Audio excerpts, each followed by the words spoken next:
You're welcome to another webinar by Corporation Africa. Please note that this session is being recorded.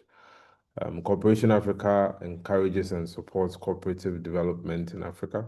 And this event is part of our knowledge sharing series. And the purpose is to raise awareness and inform people about cooperatives in Africa.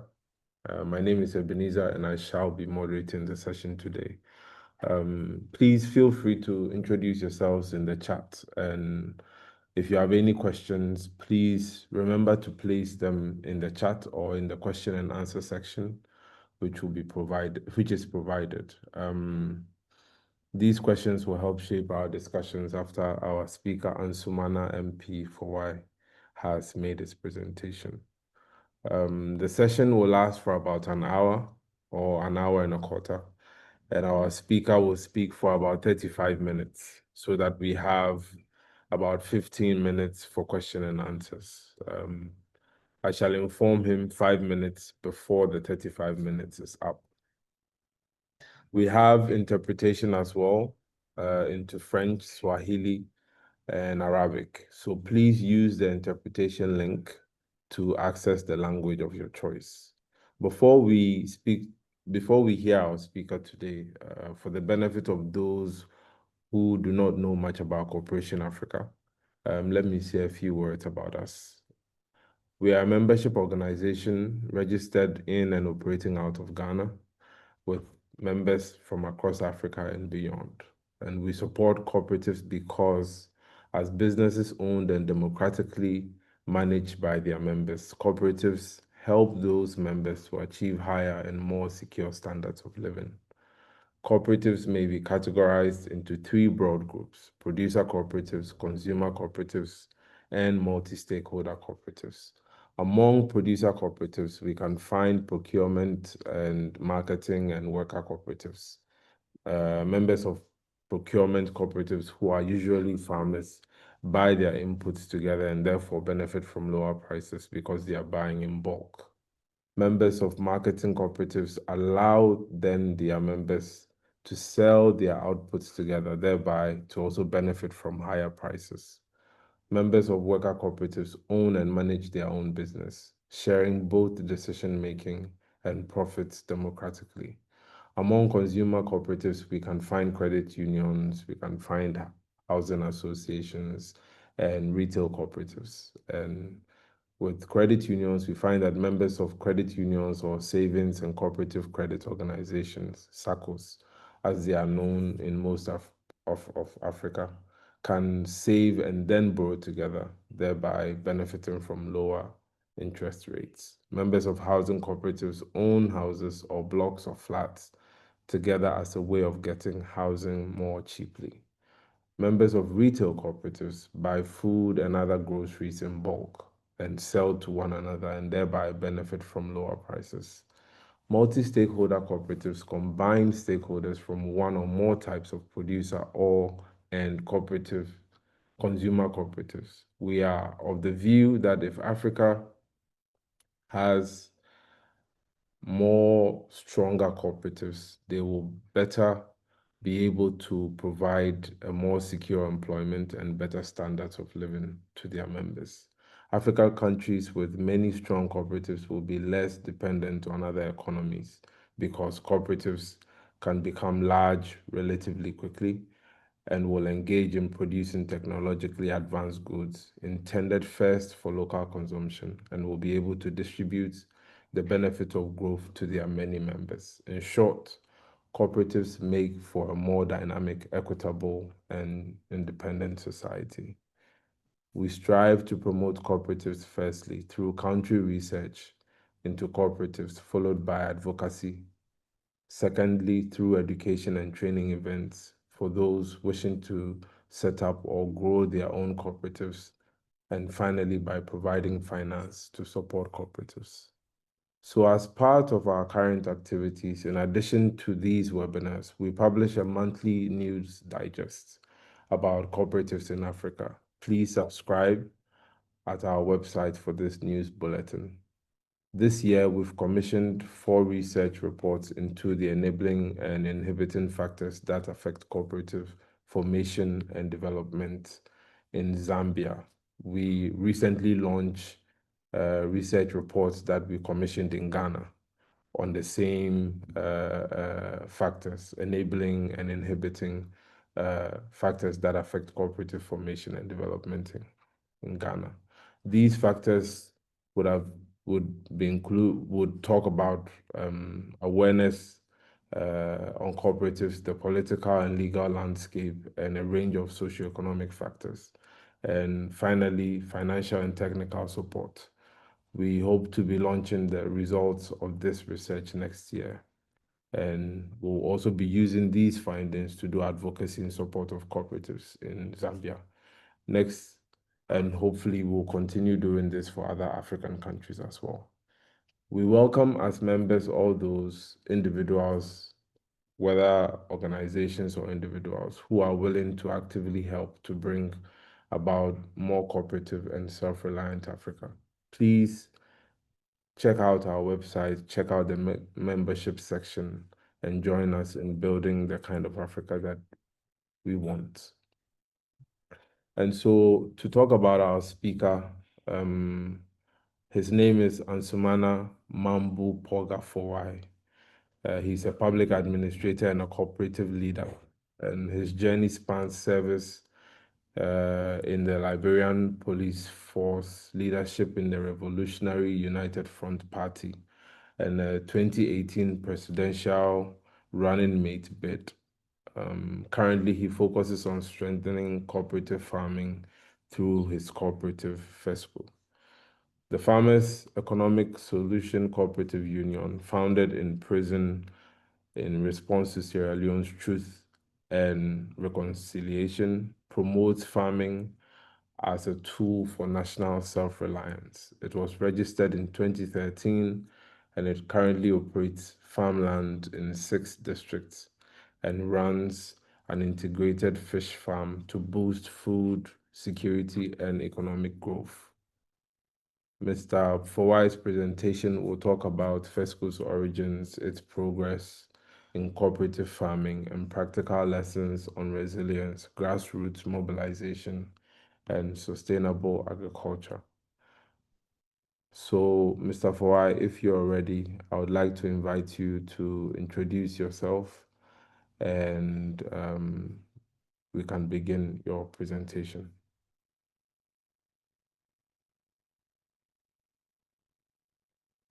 Mr. Fowai, can you hear me? Can you unmute?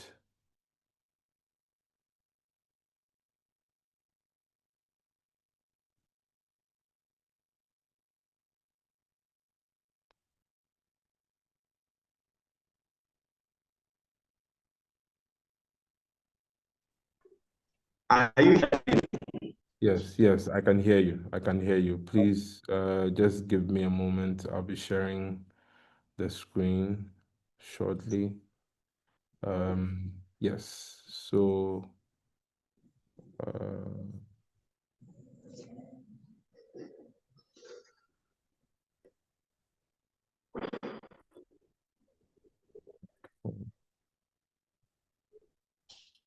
hold on, just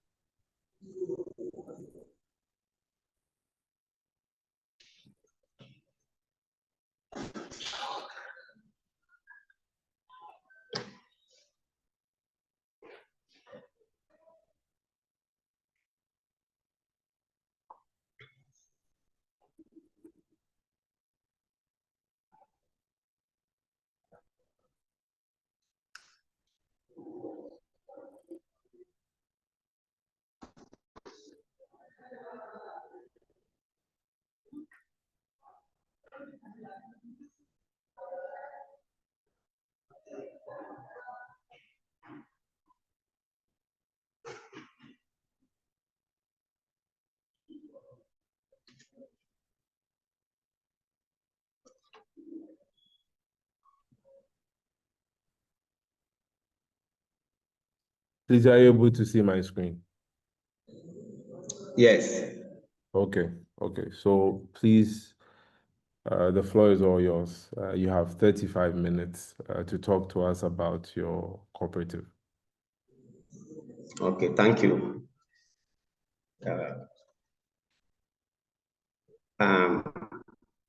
Good day, everyone. Let us pray. Let us pray for ourselves. Let us pray for our country. Let us pray for every person on planet Earth. Amen. My name is Ansmana MP4I, co-founder and chairperson of Farmers Economic Solution Cooperative Union, FESCO, operating in Sierra Leone, West Africa. Thank you.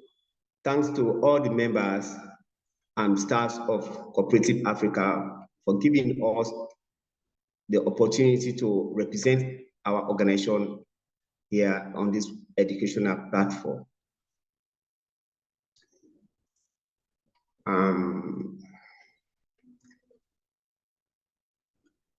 I'm here today to tell a story about a story that is very close to my heart. A very short story of history about Farmers Education, Farmers Economic Solutions Cooperative Union, FESCO. Farmers Economic Solution Cooperative Union came into existence through gradual process. It started in prison, the maximum security prison in Freetown, where I was detained sometimes up to 5 years. One detention were led by the TRC, such as Gambia Simpson, to contribute to the TRC as a national vision for Australia. And that contribution contributed own portion and appeal to the whole nation for betterness to solve the problems of Australia. From there, we organize ourselves into smaller groups. We form a welfare club in prison that was catering for our own welfare because the prison supply was not so sufficient for all of us. So we form ourselves into to the point that we have to like 10 inmates members. We used to use our registration is 10 euros to register and 5 euros weekly contribution plus on loan that we used to give our members. That money was used to take care of us in prison, to buy food, medicine when our members are sick, and other needs. We also use that money to, to celebrate anniversaries like Christmas, Ramadan,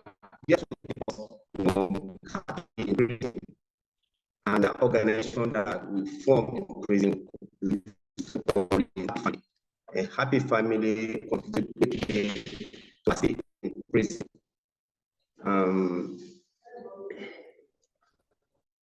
The purpose was to really to keep ourselves happy in prison. That was one of the first, to keep us, free from stress and frustration, because of the prison life. It was so tedious, too bad. So we formed this organization to keep ourselves busy there.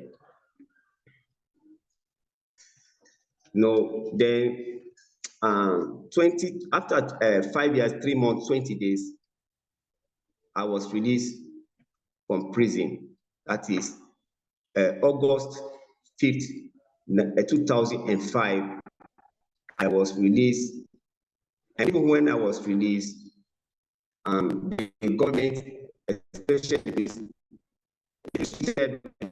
not to talk to the press, not to go beyond Freetown, not to talk, I was not allowed to go to my office.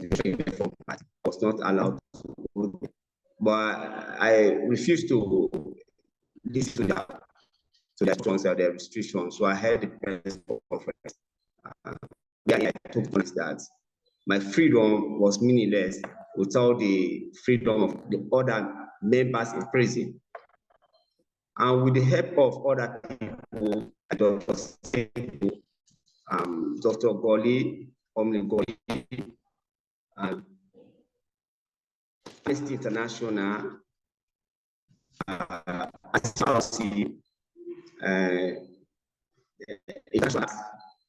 and Gabby Simpson, Clara De Silva, they all joined us so that we can able to fight for the freedom of the other members that were in prison, and we gradually gained their freedom. Though in bits, they were released, in small groups, but finally 118 were released.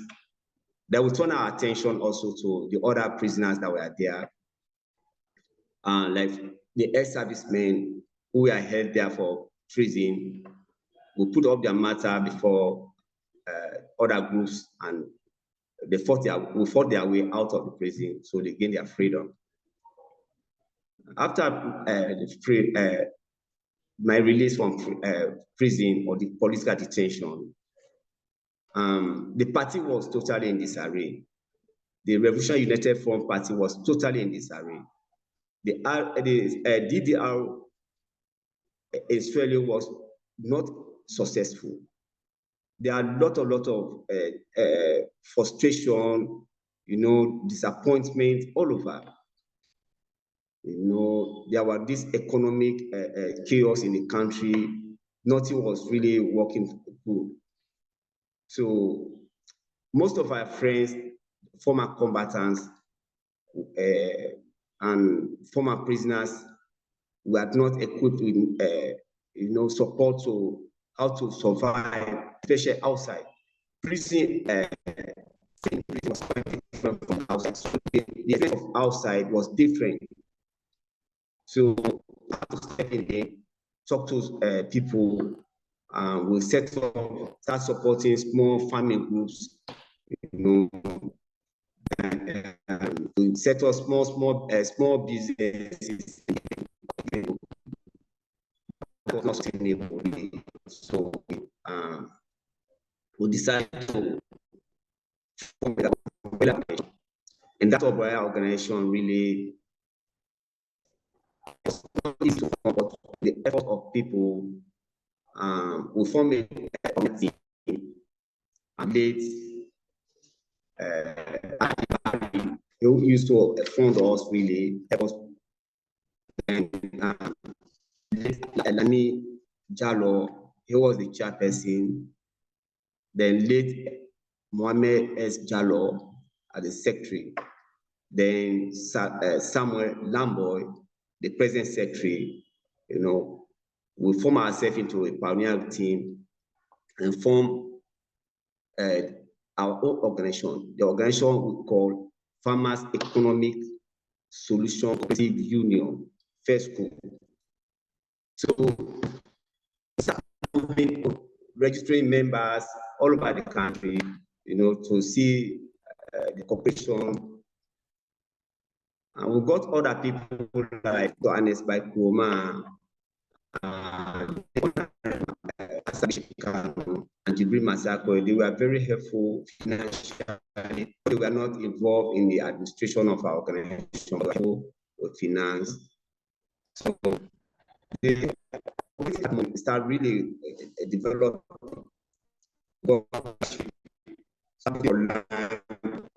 in different districts.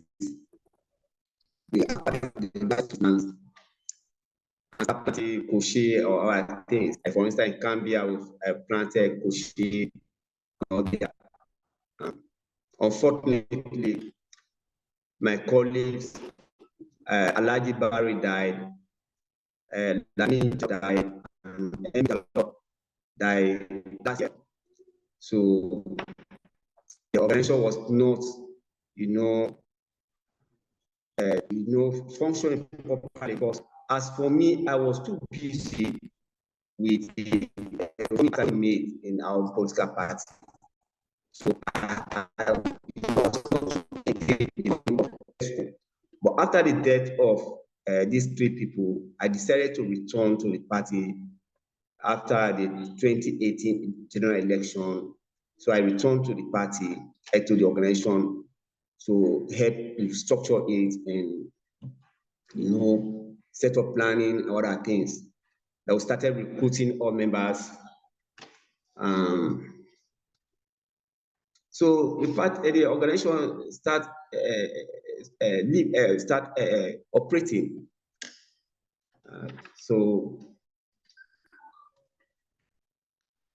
That's the origin.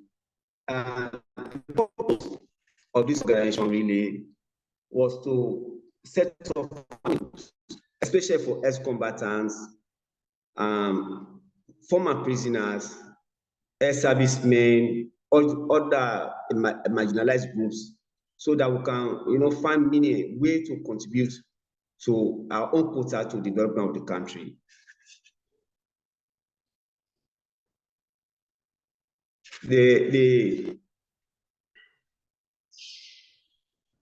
The vision for this organization is a transformed world of better, peaceful, secure, and just society.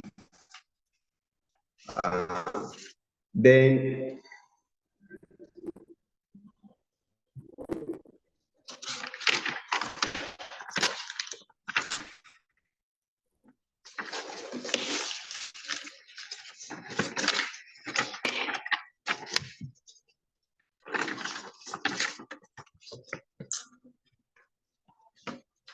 our mission is implementation of strategies for sustainable and judicious resource management, fair and equal wealth distribution, and mutual resource preservation. This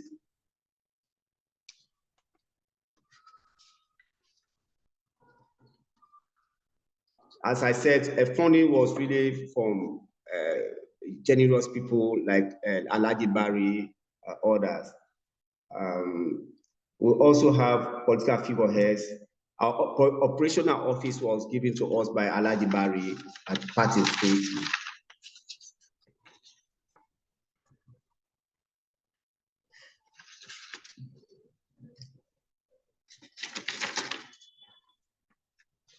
The nature and membership and development. Membership and development. The nature of this organization is a platform for former prisoners, ex-combatants, widows, orphans, and other marginalized groups, as I said. So I said membership started with minimal number of 10 members as expected from the requirement of this Cooperative Society Act. But the membership extended beyond that.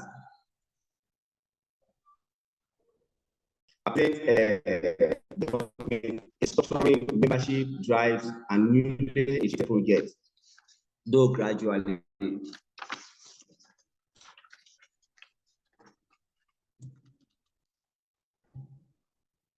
As I say, our vision is a transformed world of better, peaceful, secure, and just society of happy human beings in mutual coexistence and cooperation.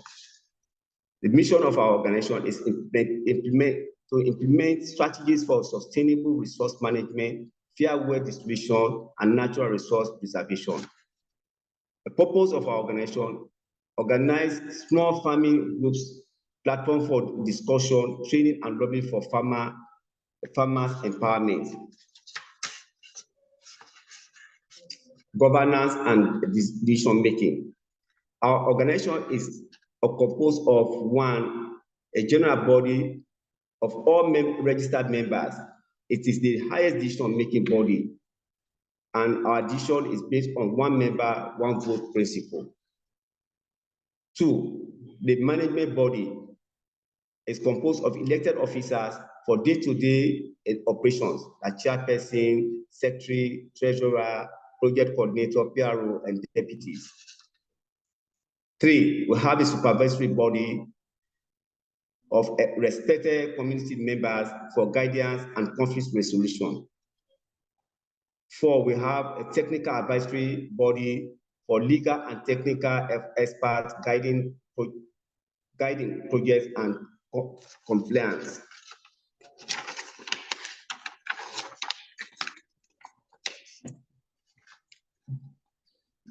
The key projects and operations. We have organized Wantehu Integrated Fish Farm, a small boat, that Blama small boat, headed by Madam Hawa Bao, and it is planned to be the national headquarters for FESCO operation. We have a negotiator for land for agricultural ventures, multiple farming groups formed across districts, ongoing project development, slow but steady progress with high host costs scaling. Achievements and successes.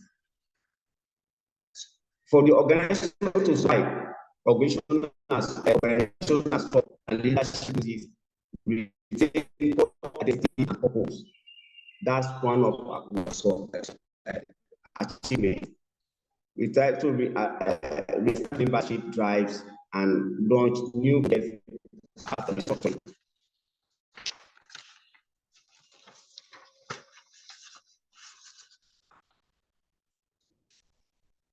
Challenges and constraints of the organization.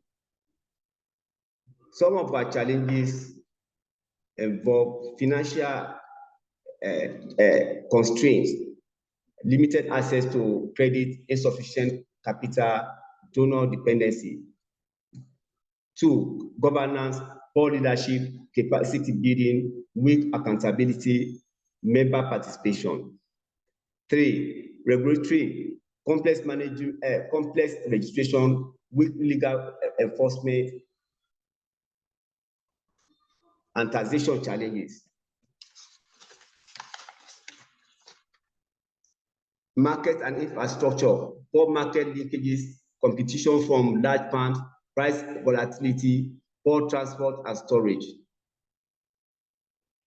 Technology and social challenges, limited ICT adaptation, low awareness, gender inequality, distrust among members.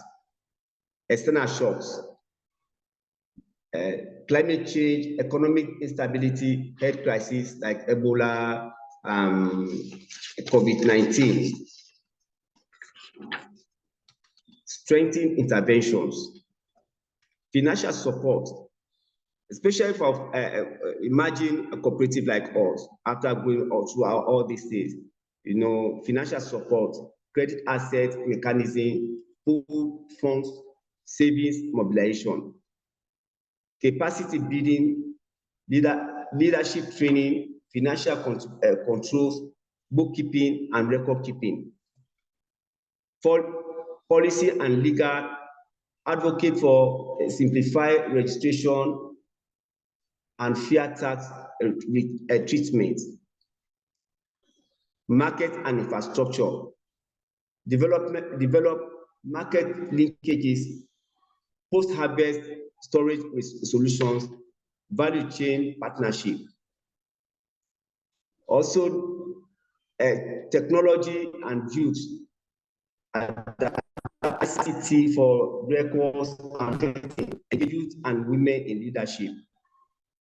Resident planning, climate change, agricultural and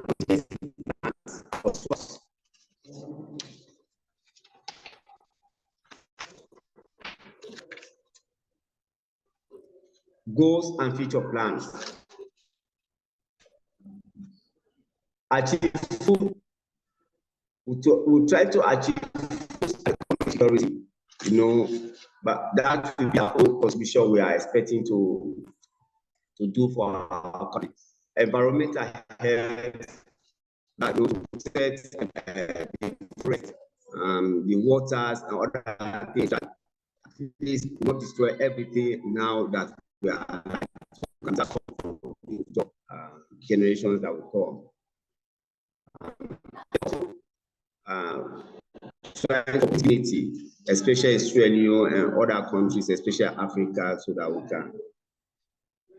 We are trying to scale the Wandeo integrated fish farm as national headquarters and replicate across all districts.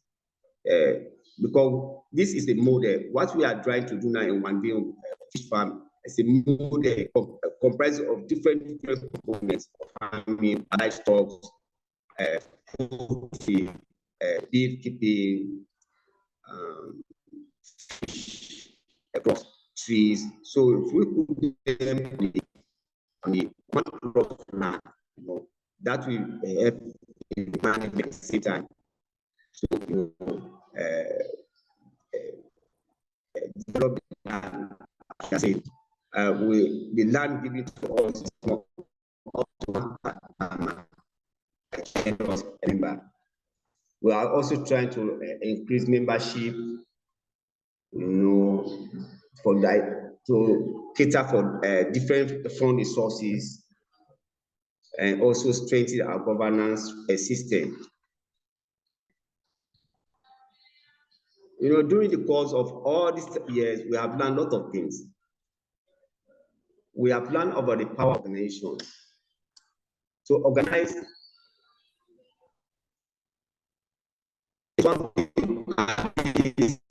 especially to mobilize the grassroots. So mobilize, and we are implementing a plan about compassion for humanity, and assistance.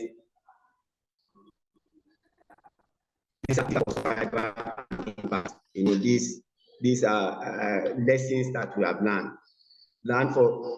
We need for mentors and technical partners to accelerate growth and sustainable responsibility. We need other people that will help us, especially in developing our own organization. Call to action and next steps. One, we are calling on to strengthen partnership, donors, NGOs, technical partners, and government agencies to come to our aid so that we can able to develop this FESCO to a higher level. Support pilot funding for flagship projects like for Wandeo farm. Capacity building roadmap, trainings, digital tools, governance strengthening. All these things we need so that we can able to upgrade ourselves. We want to join the movement, collaborate to promote cooperative societies for economic empowerment.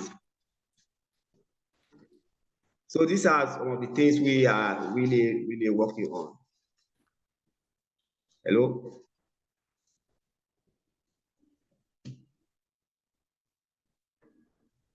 Hello, thank you. Can you hear me, Mr. Ansumana? Yes, I'm hearing you. Okay, so thank you for your presentation. Please, if there are any questions, you can share them in the chat, as I indicated earlier.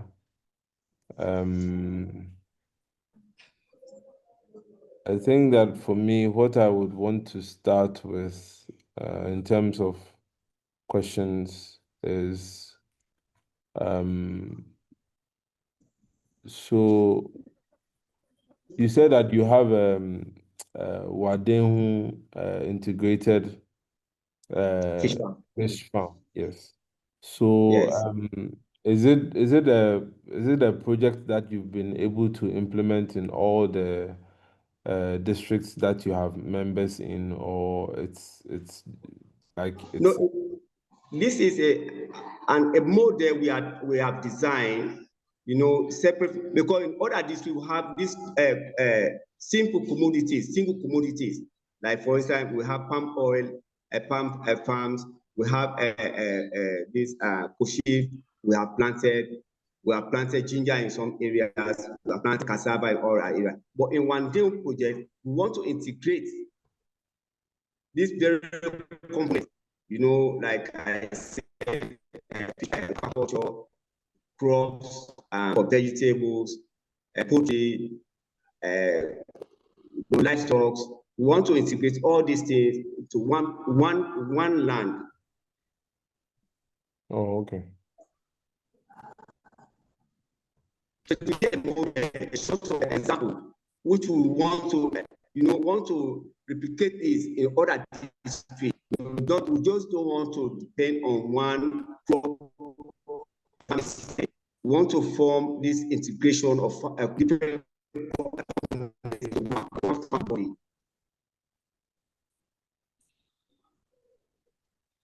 Okay. Hello? Okay. Hello, yes. Can you hear me? Yes. Okay, okay.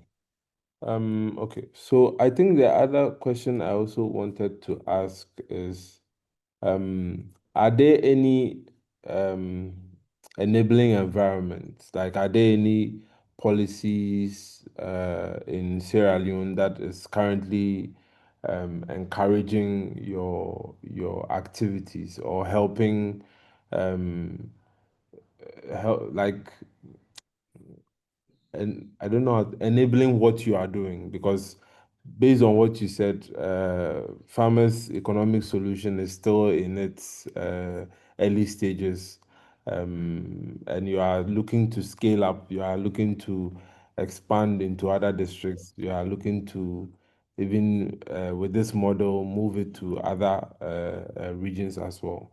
Is there any uh, policy that supports cooperatives doing something like this?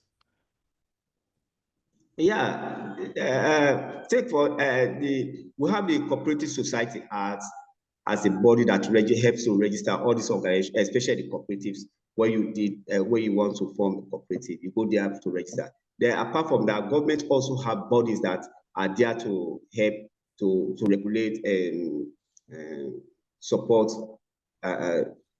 especially of training or support for cooperatives. Okay, okay. So there's a question here from Nike which says, how many members do you have roughly? And also, how many members you have also spread out in the country? Are all your members from one part of the country, or they are, you know? No, we are not just located in one place. As I told you, for now we have 6 districts we are operating in. Because of lack of funding, we are not spreading too fast.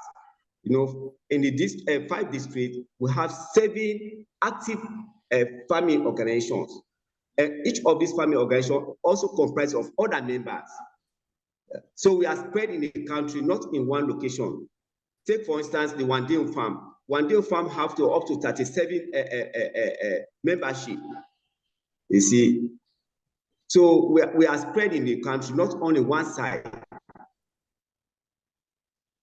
Okay, okay. So, another question is on young people involvement and also unemployed youth. Um, um, do you have involvement of young people in your cooperative, or? Yes.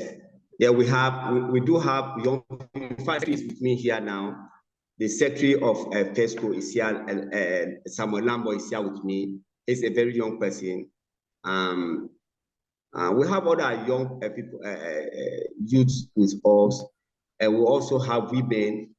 PESCO is really working as an umbrella organization. We organize these farms and hand over them to either youth or women. Say, for instance, One Day Home is headed by a woman, Hawa. She's the general manager. You see, so we have youth as well as we have women. It's about women and family. Also have, as I told you before, our target I have a background. I also know about prison. I was in prison. So I know the problems youth are facing in this country. They lack jobs. They lack encourage them. So I will provide this platform. You found different types of jobs, but to reintegrate. Hello. Hello, Mr. Your line was a bit it was breaking in between. So if you can just briefly touch on that part again, get into the latter part. Yeah, what I was trying to say is that's whether use are involved as for a farmers economic solution cooperative union. He's sitting by me now here. He is a young person. He also, passed through prison, and he was a signaler. They will have women also who are involved in this actual the first floor operations. So we have youth, we have women, we have different types of people we are engaging. We have school children who are just without job have engaged. Okay, so can you hear me? Hello? Yeah. Okay, so there's another question here which says you talk about perseverance and patience. So can you talk about some of the organizational shocks that you've experienced and what were some of the lessons you've learned from that? You know. The first thing is a prison experience. So being in prison for 5 years, 3 months, 20 days, it takes courage, And there I started building up my courage, especially to see how to, to be resilient on things that will either distract you or destroy your whole being. So resilience and perseverance. It's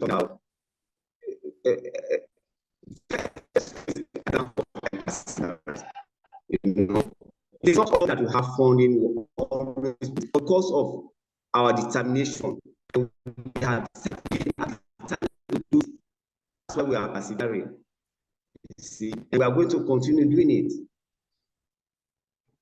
Hello. Hello, Mr. Azumana. Yes, I can hear you. So another question that has come up is also, are your members making decent income? I mean, how are you generating income from your activities? Um, and are your members making as much as your national minimum wage? I mean, if Sierra Leone does have a national minimum wage, where are your members on that? Are they making more than the national minimum wage, or your members are earning less than the national minimum wage? Or in general, how much are they earning in the event that you don't even have a national minimum wage? Yeah. We are not, we are not that much really. We have less than the national minimum wage because, for instance, even me, myself, I'm not earning onto 1,000 euros per month. But yes, still, whatever little we have, we put them together so that we can develop this project. We are not making too much, really, but the registrations, contributions, especially monthly contributions, keep us going. So this money, we are really not up to this scale. Okay. Okay, thank you. You also another question is that you also mentioned the problem of fundraising and donor dependence. Do you find that you are competing with other cooperatives for funding? Are there Yes. other cooperatives that are in the same boat with you that you have to compete to get funding for your activities? Yeah, there are a lot of other cooperatives. There are up to 1,014 cooperatives in Sierra Leone. We are all competing for funding. But the problem is we have a different background. And we, when you go through the history of the REF, understand, you find out that we depend on self-reliance. We depend on ourselves. We depend upon whatever little we can get so that we can manage it to continue what we want to do. So we don't depend too much on donors. We have never received any penny from any donor or any even government institution. Though we have registered with them, but we have received nothing from them. But we are still surviving and we are still carrying on our project. Okay, thank you. The last question at the moment is, do you have high hopes for the fish farm replication to boost income? And then also, are there any other crops or economic activities that FESCO is doing that has strong prospects? So two in one question. Yes, it's called a fish farm. Every year we do crop conservation. The one we have at Lama. We do vegetable like okra, pepper, garden eggs. So from there we raise more of the state of we support the establishment of ponds. For now, we have to 11 ponds on the farm. So it is about ourselves. What we can gain from the land. You see, we also want to establish a big farm in the place where we have started a ginger plantation in the place. So we are hoping that all these things will pay off. We have planted kushe up to 6 acres, though it's small, but that is the starting. We have few livestock in Karine. We are Asata Bundu is the head of that farm. So we are trying small a bit. Hello? Hello, Hello? can you hear me? Yes. Yes, thank you very much. If there are any other questions, kindly share in the chat questions in the chat section. I think what I also want to find out is that have I mean, based on the activities that FESCO has been doing, have you seen any, or have, as a cooperative, have you witnessed any change in the livelihood of some of your members? I mean, if not, a significant proportion, at least some. Have you seen a change in their livelihood, members who have joined FESCO? Yes. There are lots of things. First is behavioral change. Understand? Wherein some people used to, be idle around, we have engaged them. So that alone have helped most of the young people around us, engage them. Then, we have tried to refocus, especially the target group we are talking about, refocus the attention, from, to be, productive. And that change is there because lot of friends, for instance, I was in Freetown. I left Freetown, I came to the province just to join some people and mobilize them so that, and they are benefit for me, and they are changing. They are now contributing to their own welfare and to the the development of the corporation. Hello? Hello, thank you. Can you hear me? Yeah, I'm hearing you. So one other question is, how are you coping with managing the cooperative according to the normal cooperative regulations? I mean, do you have any guidance or support doing this? I mean, managing the cooperative according to the normal cooperative regulations? And currently, do you have any disciplinary issues? Yeah. That cannot be avoided. As I say, I manage a political party, so coming to a cooperative, I also know where I'm at. So it is not just easy. You don't just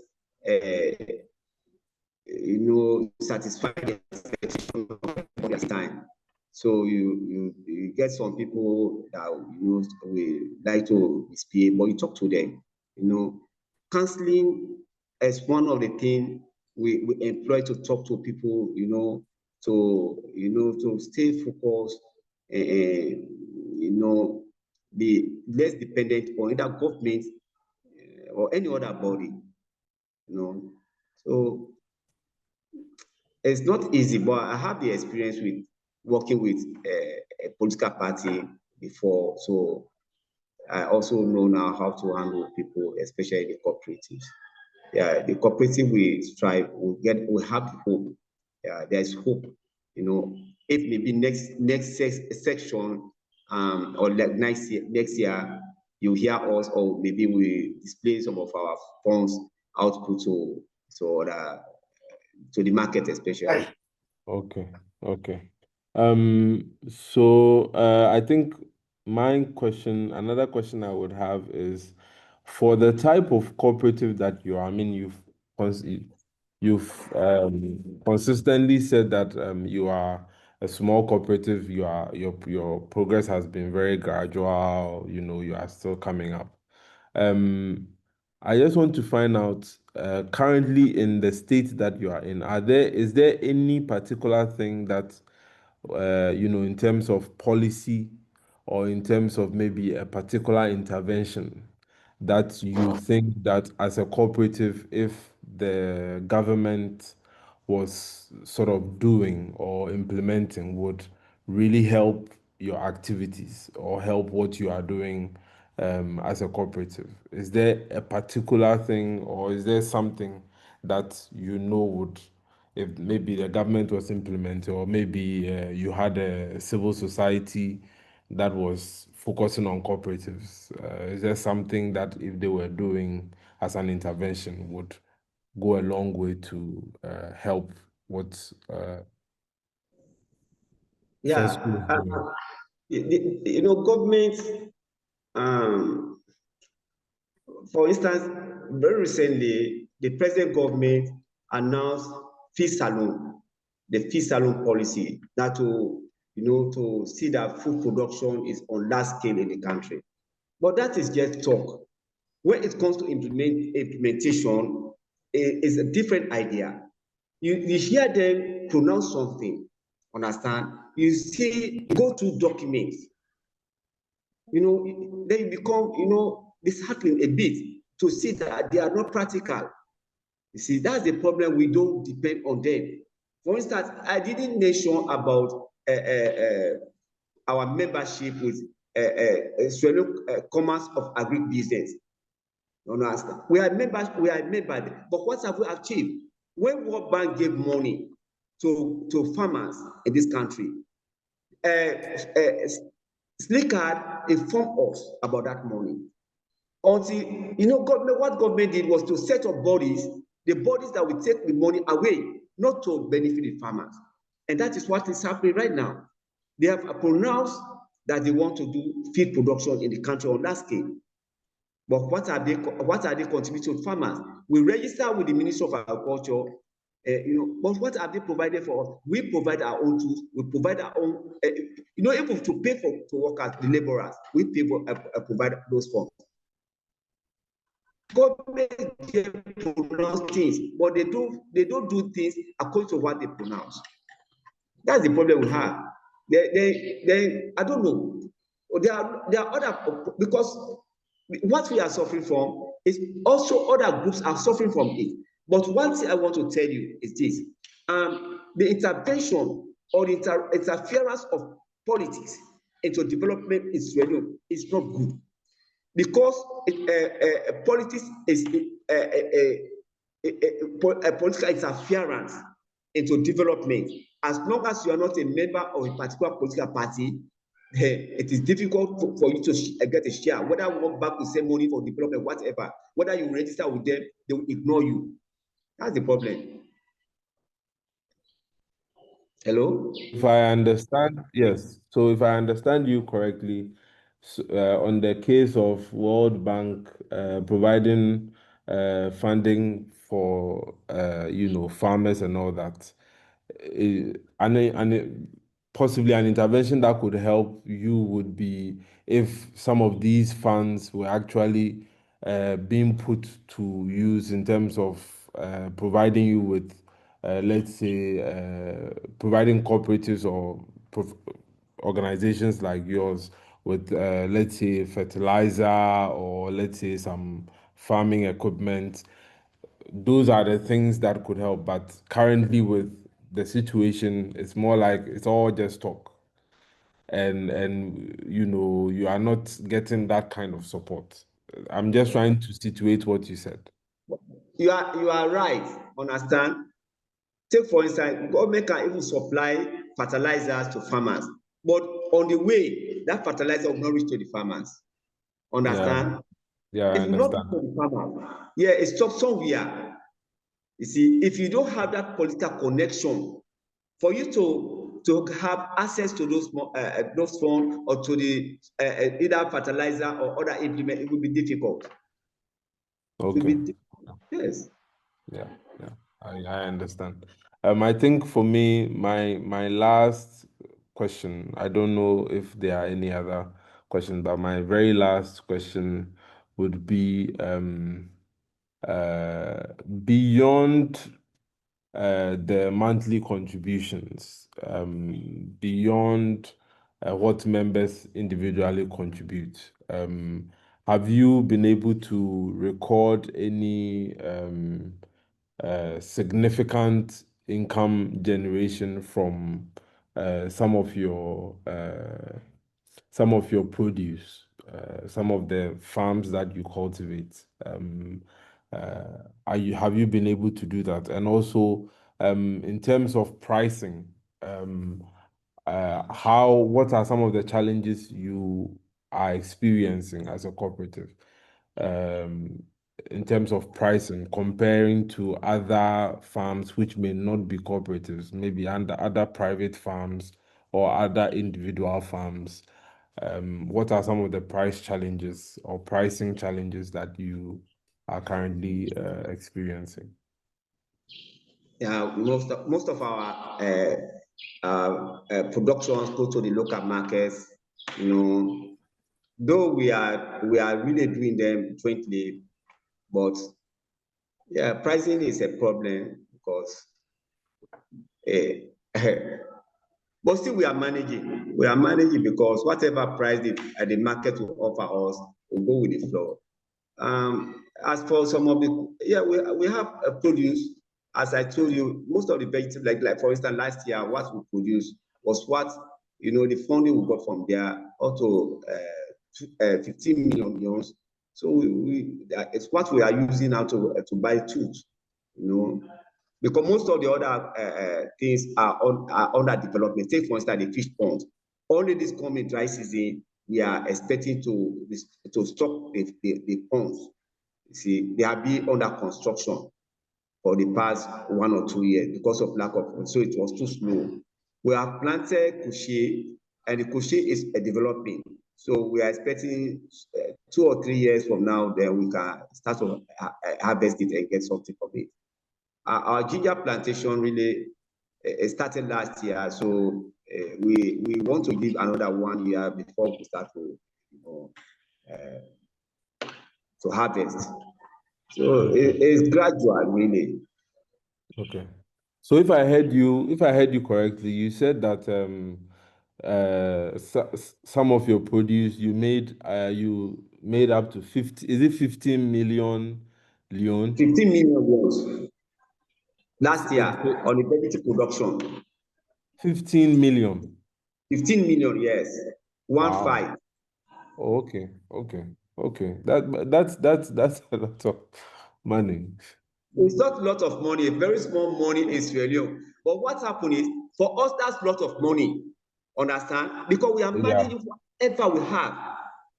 That's what we are Okay. saying. Whatever we have, whether we Yeah. have 10 news, we have 20 news, we are managing that. Okay. Okay. Okay. Okay. Okay. So please, if there are any questions, kindly put it in the chat. I think that one was my very last question.